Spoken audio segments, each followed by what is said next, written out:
Partai Keadilan Sejahtera terhadap rancangan peraturan daerah Kota Surabaya tentang anggaran pendapatan dan belanja daerah Kota Surabaya tahun anggaran 2023. Assalamualaikum warahmatullahi wabarakatuh. Yang kami hormati saudara pimpinan, yang kami hormati saudara Wali Kota Surabaya, yang dalam hal ini diwakili oleh Bapak Sekretaris Daerah dan segenap jajaran pemerintah Kota Surabaya, yang kami hormati rekan-rekan anggota DPRD Kota Surabaya, yang kami hormati para undangan serta rekan-rekan jurnalis yang berbahagia. Segala puji bagi Allah Rabbul Alamin, Tuhan yang Maha Kuasa. Salawat dan salam semoga terlimpah kepada junjungan kita Nabi besar Muhammad SAW, keluarga, sahabat serta pengikutnya yang istiqomah hingga hari akhir. Saudara pimpinan, saudara wali kota, hadirin yang terhormat, sebelum menyampaikan pemandangan umum ini, fraksi PKS menyampaikan apresiasi dan penghargaan kepada pemerintah kota yang telah menyusun Raperda APBD 2023 ini dengan baik di tengah berbagai keterbatasan karena kondisi pandemi yang juga berdampak pada situasi ekonomi Kota Surabaya. Semoga menjadi amal kebajikan yang mendapatkan balasan kebaikan dari Allah Ta'ala, Tuhan yang Maha Kuasa. Selanjutnya, fraksi PKS berharap agar APBD tahun 2023 menjadi APBD yang digunakan untuk sebesar-besarnya kesejahteraan warga Kota Surabaya, menjadikan rakyat sejahtera lahir maupun batin, meningkatkan kualitas pendidikan dan kesehatan warga, serta meningkatkan taraf ekonomi masyarakat sesuai dengan tema pembangunan Kota Surabaya tahun 2023, yaitu penguatan daya saing sumber daya manusia atau SDM dan pemenuhan kebutuhan sosial dasar berkelanjutan. Saudara pimpinan, saudara wali kota, hadirin yang berbahagia, tema pembangunan Kota Surabaya tahun 2023 sebagaimana disebutkan di atas menandai pulih dan bangkitnya Kota Surabaya dari kondisi pandemi sebagaimana kita alami bersama di tahun 2020, 2021 dan awal 2022. Karena itu anggaran APBD tahun 2023 harus mampu menjadi sarana bagi warga kota untuk meraih kesejahteraan hidup yang kembali, bahkan jauh lebih baik dibandingkan di masa pandemi dan masa sebelumnya. Jika pada tahun 2021 indeks pembangunan manusia IPM Kota Surabaya berada pada angka 82,31 atau naik 0,08 poin dari tahun 2020, maka pada tahun 2023 dengan tema pembangunan, penguatan daya saing SDM dan pemenuhan kebutuhan dasar berkelanjutan, seharusnya angka IPM bisa lebih meningkat lagi. Karena itu belanja APBD tahun 2023 harus memberikan prioritas pada dimensi kesehatan, dimensi pengetahuan, dan dimensi kehidupan yang layak, karena ketiganya menjadi tolak ukur pembangunan manusia. Pada dimensi kesehatan, untuk meningkatkan angka harapan hidup warga Surabaya perlu ditempuh beberapa upaya. Angka stunting yang menurut pemerintah kota masih 1.219 anak pada Juli 2022, selayaknya tidak ada lagi pada tahun 2023. Karena itu dukungan anggaran pada program penanganan dan pencegahan stunting perlu ditingkatkan, termasuk dukungan kepada para kader Surabaya Hebat, KSH dan Bunda PAUD serta tim penggerak PKK kota hingga kelurahan yang terus membantu warga Surabaya dalam peningkatan derajat kesehatan dan penanganan stunting serta mendidik anak-anak usia dini. Dukungan sarana prasarana untuk KSH dan Bunda PAUD semoga makin membantu tugas-tugas mulianya. Selain itu, perbaikan balai RW dan balai RT juga perlu mendapatkan perhatian, utamanya yang digunakan untuk kegiatan PAUD dan layanan masyarakat yang saat ini makin mendekati di tingkat RT dan RW. Masih berkaitan dengan dimensi kesehatan, pemerintah kota perlu menambah jumlah fasilitas kesehatan.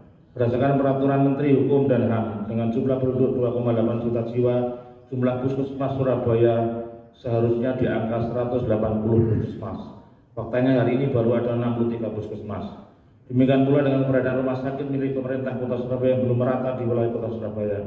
Minimal satu rumah sakit milik kota untuk masing-masing beberapa pusat, utara, selatan, barat, dan timur. Fraksi PKS mendorong dibangunnya puskesmas baru dan rumah sakit baru serta diiringi dengan pemenuhan tenaga kesehatan yang sesuai dengan rasio jumlah penduduk Surabaya.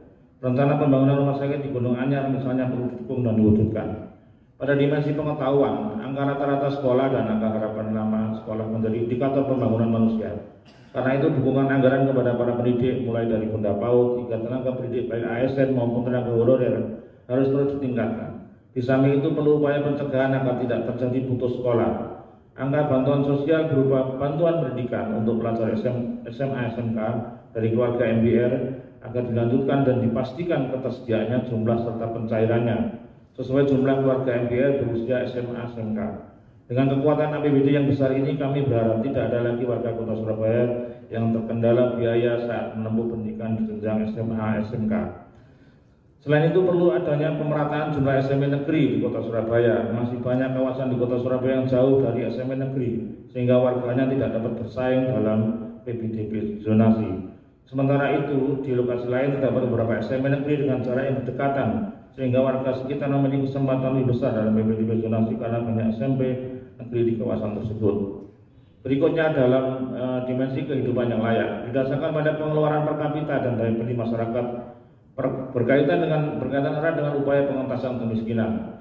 Penduduk miskin di Surabaya masih ada sejumlah 152.489 jiwa atau pada angka kemiskinan 5,23%. Upaya pengentasan kemiskinan perlu didukung dengan berbagai upaya program jaring pengaman sosial sebagaimana telah disebutkan oleh Saudara Wali Kota. Di samping itu perlu dibantu dengan program seperti perbaikan rumah tidak layak huni atau roti lahu yang dihuni oleh keluarga miskin. 3.600 lebih roti lahu yang telah masuk data pemerintah kota dapat segera diperbaiki dengan APBD 2023 ini. Demikian pula dengan program perbaikan jamban yang telah dianggarkan dapat diupayakan agar antrian pembangunan jamban yang sekarang ini mencapai 11.000 dapat juga segera tuntas.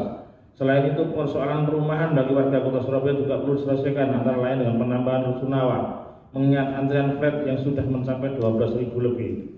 Pengentasan kemiskinan dan peningkatan taraf ekonomi juga menyangkut kebutuhan akan lapangan kerja.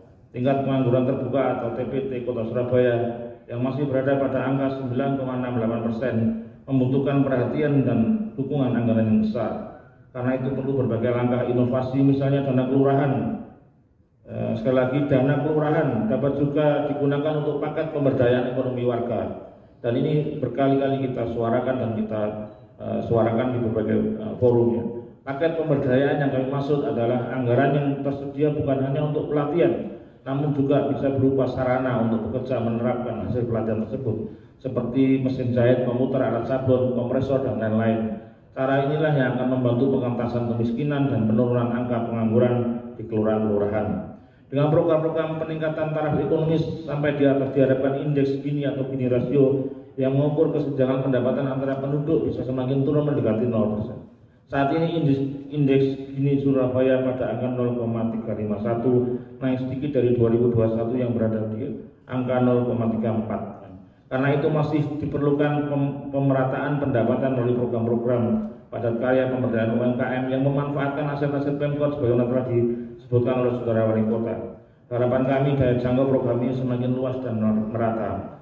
Masih pada dimensi kehidupan yang layak, kami meminta pemerintah kota bisa menyediakan anggaran bagi pembangunan maupun perbaikan fasilitas bagi para pesepeda dan pejalan kaki. Demikian juga anggaran bagi perbaikan dan pemeliharaan taman-taman bermain dan sarana olahraga, perumahan, dan pemukiman. Setelah lebih dari 2 tahun pandemi, warga kembali ramai memanfaatkan taman-taman dan sarana olahraga ini. Ini tentu akan meningkatkan kualitas hidup warga Kota Surabaya. Seiring dengan hal itu perlu kiranya diperhatikan permintaan pemasangan PJU yang saat ini sudah mencapai 15.000 titik, termasuk permintaan dari warga perkampungan yang mengajukan sejak tahun 2019 dan sempat terhenti pelaksanaannya karena pandemi. Di samping itu kami juga mendorong diwujudkannya kawasan-kawasan wisata baru di Kota Surabaya dengan memanfaatkan sumber daya alam yang ada, seperti yang baru saja terjadi di kawasan Romo Kalisari. Pembangunan kawasan-kawasan wisata ini akan mengangkat taraf ekonomi masyarakat sekaligus memelihara alam dan lingkungan. Pada dimensi kehidupan yang layak perlu kiranya juga pemerintah kota menyediakan sarana transportasi yang semakin baik, antara lain pengadaan sarana transportasi yang berfungsi sebagai feeder bagi jalur Surabaya Bus dan Trans Semanggi. Transportasi massal yang murah, cepat, aman, dan nyaman adalah salah satu kunci bagi perbaikan kualitas hidup warga Kota Surabaya. Berakhirnya refocusing anggaran masa pandemi diharapkan juga dapat memacu pembangunan infrastruktur yang merupakan daya dukung bagi terciptanya lingkungan kota yang aman dan nyaman. Karena itu anggaran penanggulangan bencana misalnya bisa digunakan secara optimal guna mengatasi berbagai titik banjir, termasuk banjir rob yang kerap kali melanda kawasan Surabaya Utara dan Surabaya Timur. Anggaran pembebasan lahan untuk saluran gendong, pembangunan sudetan, pembuatan busem, pembangunan rumah pompa harus terintegrasi dan terencana dengan baik sehingga bisa mencegah dan mengatasi terjadinya banjir tahunan yang 20 tahun lebih selalu melanda warga kita. Dengan penggunaan APBD 2023 yang tepat pada dimensi kesehatan, dimensi pengetahuan, dan dimensi kehidupan yang layak sebagaimana kami sebutkan di atas, maka akan meningkatkan indeks pembangunan manusia sehingga tercapai penguatan daya saing SDM sekaligus terpenuhnya kebutuhan sosial dasar yang berkelanjutan. Saudara pimpinan, saudara wali kota, hadirin yang budiman, demikianlah pandangan umum fraksi Partai Keadilan Sejahtera terhadap rancangan peraturan daerah Kota Surabaya tentang anggaran pendapatan dan belanja daerah Kota Surabaya tahun 2023. Terima kasih atas segala perhatian. Billahi taufiq wal hidayah. Wassalamualaikum warahmatullahi wabarakatuh. Surabaya 5 Oktober 2022, fraksi Partai Keadilan Sejahtera DPRD Kota Surabaya, Ketua Cahyo Suba Utomo ST, juru bicara Fathur Rahman STM.